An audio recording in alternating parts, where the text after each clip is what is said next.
The rain gardens are designed to capture rainwater runoff, and they will take this runoff from hard surfaces like rooftops or driveways, and they use it as a resource. The Brook Run project occurred in 2010, and we received a grant from the EPA to incorporate several residential rain gardens and 5 right-of-way rain gardens. So some of them are in people's front yards, some are in the backyards. It's a pocket neighborhood.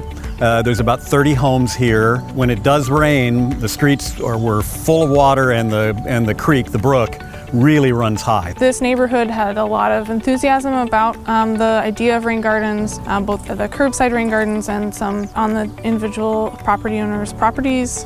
And then the right-of-way gardens are between the road and the sidewalk. The curb cuts that we created allow the stormwater to enter the rain gardens rather than going directly to our stormwater system. These native plants that are established in these rain gardens are designed to filter the water. Things like fertilizers from when people fertilize their lawn, to bacteria that may be on the street or on grass from dogs. That little spill of gasoline when you're filling up your mower on your sidewalk or on your driveway, that makes it to our storm system as well. So the water that would hit that roof and comes off of those asphalt shingles, that's filled with sediment. And when that goes through the ground here, that's filtered out. So what comes out eventually into the watershed is fairly pure water. We chose Westerville in part because the city was very cooperative, and the city helped us design those rain gardens. These rain gardens have proven to reduce the amount of water that actually makes it to our system by up to 50%.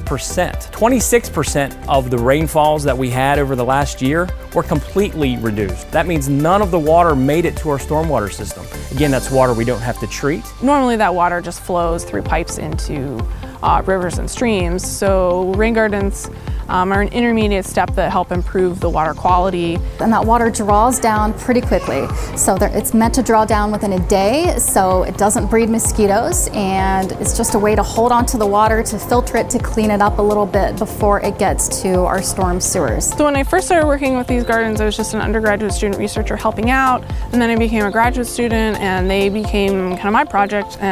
And I am focusing on looking at how the gardens reduce hydrocarbons, so petroleum type spills. We are going to put water into the gardens it's going to have a little bit of diesel fuel in it to model what would be running off of the driveway from someone who was changing their oil or something. And then we're going to put that into the rain garden, and there's an outflow into a stream, Brook Run, and we will collect outflow samples from that and take those back to the lab and analyze those and look at reductions in that diesel fuel. In a heavy rain shower, hundreds of gallons of water will fill that rain garden that won't run into the street and into the creek and will be filtered out, and it's really fascinating.